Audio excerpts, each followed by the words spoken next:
Assalamualaikum warahmatullahi wabarakatuh. Jumpa kembali dengan saya pendengar Umbrus, channel yang baik hati dan tidak sombong. Apa kabar para sahabat bergu yang baik hati dan tidak sombong? Semoga kabar kalian baik-baik saja, tentunya masih dalam lindungan oleh Allah Subhanahu wa ta'ala. Amin ya rabbal alamin. Pada kesempatan kali ini teman-teman, banyak yang request ke saya, teman-temannya, banyak yang masuk ke WA, ke Facebook, ke YouTube juga, teman-temannya.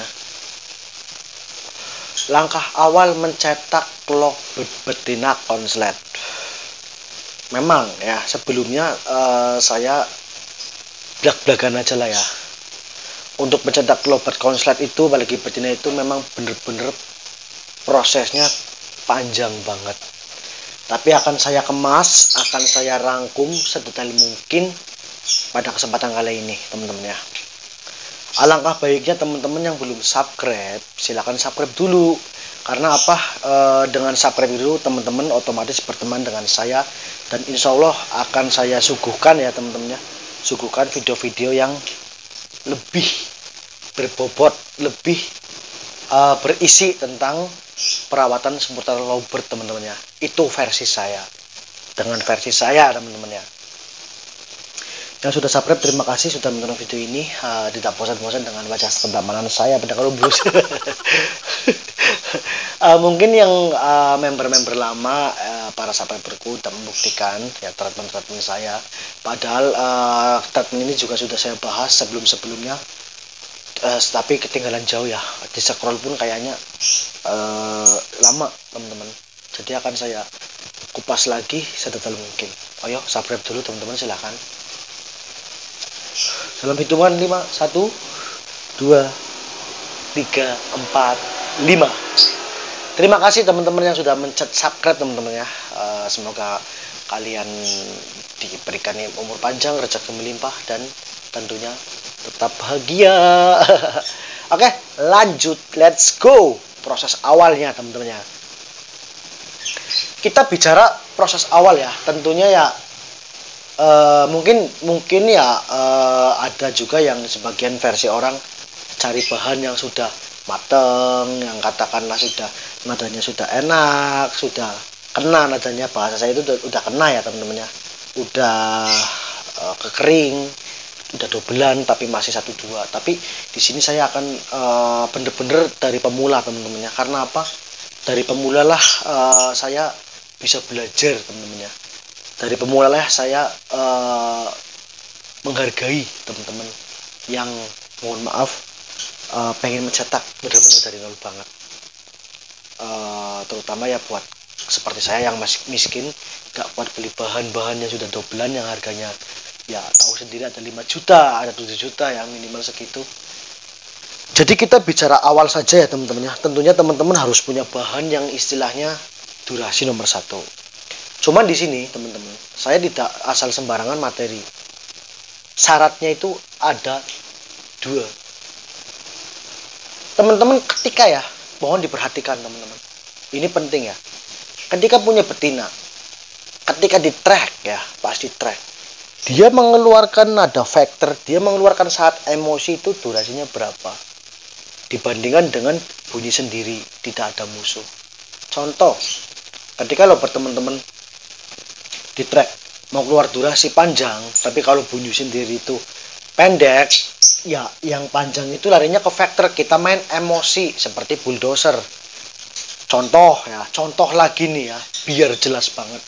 Burung yang biasanya di track itu keluar durasi, biasanya dominan ke bunyinya ke emosi. Seperti burung saya namanya bulldozer dan sudah saya bahas tuntas, teman-teman ya.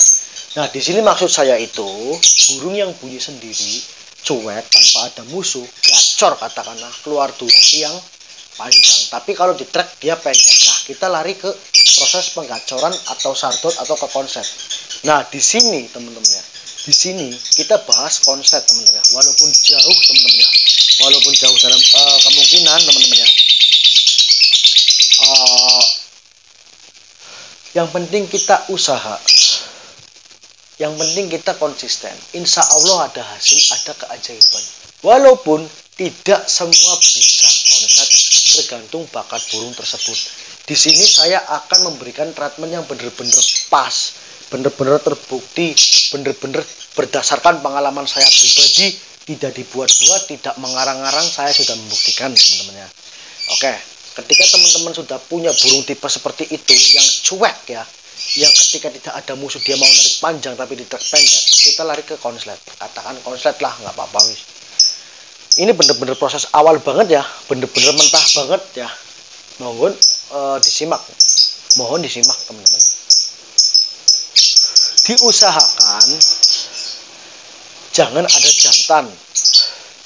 Kenapa Om Brus? Biar lebih cepat prosesnya. Kalau ada jantan, burung nanti larinya ke kawin terus. Nggak mau birahi bunyi. Jangan salah, betina juga bisa birahi bunyi seperti jantan. Kalau dicampur dengan jantan, nanti hasilnya akan birahi kawin. Contoh bebek-bebek, contoh mainin jeruji, ya, ngusap-ngusapin paruh ke itu seperti belakang saya, teman-teman. Karena itu ada jantan itu minta kawin tuh. Ada kletek karena di sini kan sebelah sini kita ternak ya teman-teman. Kenapa? Karena saya nyari yang simple aja walaupun prosesnya lama. Karena tempat saya pas-pasan, karena sempit banget teman-teman ya. Tapi ini akan saya suguhkan teman-teman yang benar-benar serius mau mencetak betina konslet. Dengarkan. Minimal teman-teman punya 3. Katakan yang fokus itu 1. Teman-teman diusahakan beli betina lagi 2. Ya. Malam direndang seperti ini di belakang saya. Siang direndang dikasih jarak 1 meter. Katakan pagi keluar embun, silakan. Lebih bagus embun. Tapi kalau yang bangunnya siang, silakan dijemur aja sampai jam 8. Jam 8 atau sampai jam 9 dimandikan saat dijemur. Atau bisa dimandikan dulu baru dijemur, gak apa-apa. Minimal saya 3 kali mandi atau 2 kali mandi saat dijemur. Om Brus, apakah bulunya nggak rusak? Om Brus, apakah bulunya nggak pudar? Kalau saya nggak masalah. Selagi kita penjemurannya masih di batas 2 jam lah. Di atas 2 jam jangan, nanti bulunya bisa kering dan bisa pudar. Tapi kalau 1,5 jam, kalau 1 jam itu nggak apa-apa teman-teman ya. Nah, poin pentingnya nih, habis direndang-rendang 1 meter, kita cabut dari jemur, udah kering, kita angin-anginkan sebentar sama rendengannya, kita kasih pakan sama minumnya. Kalau mandi sendiri gimana Om Brus? Kadang ada burung yang mau mandi sendiri, kadang yang enggak. Tapi kalau saya mandi betina, saya semprot basah.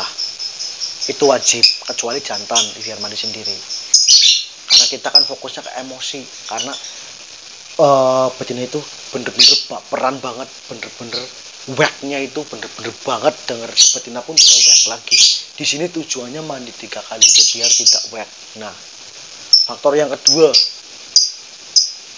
pakan kencang. Teman-teman boleh beli di toko atau merek apapun nggak apa-apa, yang penting kencang.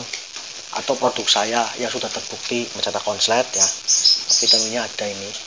Ini 1 paket 50.000. Silahkan teman-teman buktikan, dalam 1 minggu pasti burung gembung dan mau bunyi dalam rendengan. Saya garansi pakai pakan dan vitamin saya. Saya tidak endorse, tapi menyarankan. Kalau mau beli di toko silahkan, nggak apa-apa, bebas ya teman-teman ya. Balik lagi ke treatment lagi, kita angin-anginkan.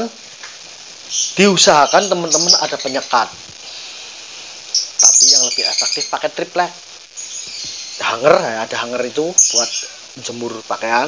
Terus ada triplek atau kardus yang tebal, kita jahit pakai itu, kita sekat-sekat. Sampai berapa jam Om Brus? Sampai sore. Apakah nggak sardot? Nah, justru mau kedobelan itu sardot dulu, nggak mungkin faktor kedobelan. Disitulah saat dipenyekat-sekat seperti itu, teman-teman ya, burung akan menunjukkan bakatnya, akan menunjukkan kualitasnya. Ini penting sekali teman-teman ya, sangat penting banget. Dimana burung disekat sendiri-sendiri habis dijemur, dia akan bunyi der. Lebih singkat menyingkat, lebih padat, lebih simpel, lebih cepat keluar dobelan. Walaupun prosesnya sardot, walaupun prosesnya wak-wek, ngekek, wak-wek, itu suatu hal yang wajar, baru belajar ya teman-teman ya. sampai sore nggak apa-apa teman-teman, sampai sore atau sampai katakan mau main ya, main sore ya jam 12 atau jam 1 direndeng lagi seperti belakang saya. Lakukan rutinitas seperti itu 1 bulan saja, 1 bulan. Teman-teman habis video ini, nonton video ini, lakukan konsisten selama 1 bulan, pasti ada keajaiban. Silahkan nggak percaya komentar ya, 1 bulan komentar di sini ya, pasti ada keajaiban. Saya berani jamin. Entah berbentuk itu burung gacor, entah berbentuk itu burung dobelan, entah itu burung sardot lanjut gacor, pasti ada keajaiban. Burungnya tadinya wakwek-wakwek, akhirnya ke gacor. Itu tujuannya seperti itu. Makan kencang, jagungnya wajib 1 minggu itu 2 kali atau 3 kali nggak apa-apa. Untuk kasih timun gimana Om Brus, nggak apa-apa, 1 minggu sekali nggak apa-apa. Nggak apa-apa sih. Itu kan perubahan, jadi kan kita nggak di setting dulu ya teman-teman ya. Itu tujuan mandi itu siang itu biar burung itu ngunci, biar tidak banyak wakwek-wakwek.